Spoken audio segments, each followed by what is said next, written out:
देखो मुश्किल काम है बच्चों को पालना, बच्चों को संस्कारवान बनाना, और यही कार्य आपने कर लिया तो समझ लो आपने सब कुछ कर लिया।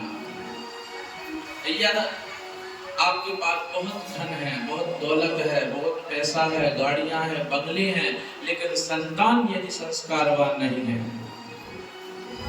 तो आपसे बड़ा गरीब कोई नहीं।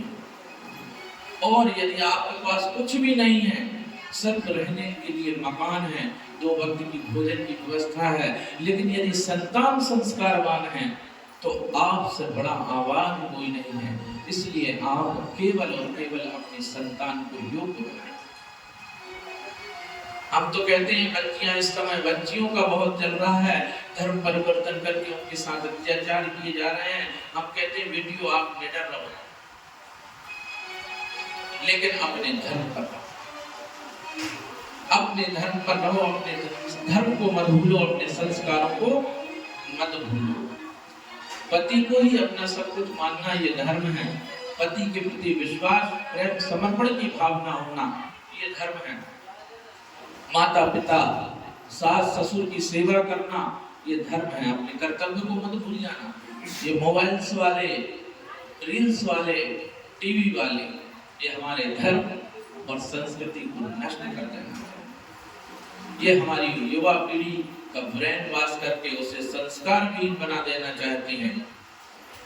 ये इस प्रकार के सीरियल बनाते हैं ताकि उसे देखकर युवा पीढ़ी अपने धर्म और संस्कारों से दूर हो जाए।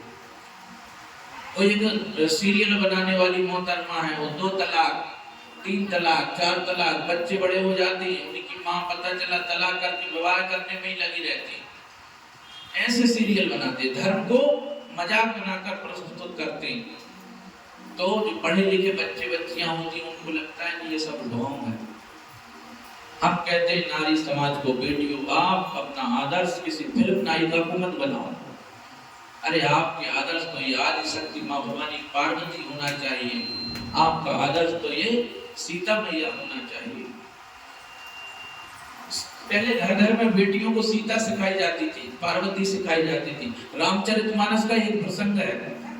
एक समय जब राम जी, सीता जी और लक्ष्मण जी वन में भ्रमण कर रहे थे, गंगा जी पार जाना था, वनवास पर थे, केवट ने श्री राम जी को गंगा जी पार करवाई। गंगा के दूसरे किनारे पर पहुंचे तो राम के मन में कुछ संकोच हुआ। राम चाहते थे कि मैं इस केवट को कुछ दूं, पर वनवास के दौरान उनके पास कुछ था नहीं। राम जी के चेहरे के भाव देखकर सीता जी समझ गई और तुरंत अपनी मणि युक्त अंगूठी उतारकर सीता जी ने राम जी के हाथ में दे दी। पिया किए के सुन सिय जान निहारे, मनि मुदरी मन मुदित उतार। अपनी मणि जड़ित मुंदरी उतार कर दे दी। एक बार भी विचार नहीं किया, क्योंकि चाहती थी कि मेरे पति को नीचा ना देखना पड़े। क्या लिख रहे हैं गोस्वामी तुलसीदास जी रामचरितमानस में? सिया ही की सिया जान निहारी, सिया ही की सिया जान निहारी, मति मुदरी मन मुदित उतारी, मन मुदरी मन मुदित उतारी।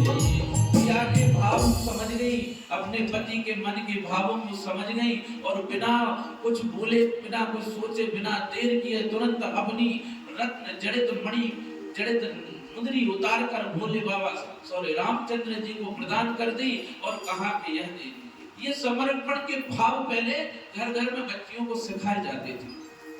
ये पार्वती, ये सीता घर घर में सिखाई जाती थी। यही कारण था कि हमारे घरों में ये जो माताएं बैठी ना, ये माताएं, ये बहनें थोड़े में काम चला लिया करती थी। और आज यदि घर में थोड़ा कम हो जाए ना तो स्थिति तलाक तक आ जाती है।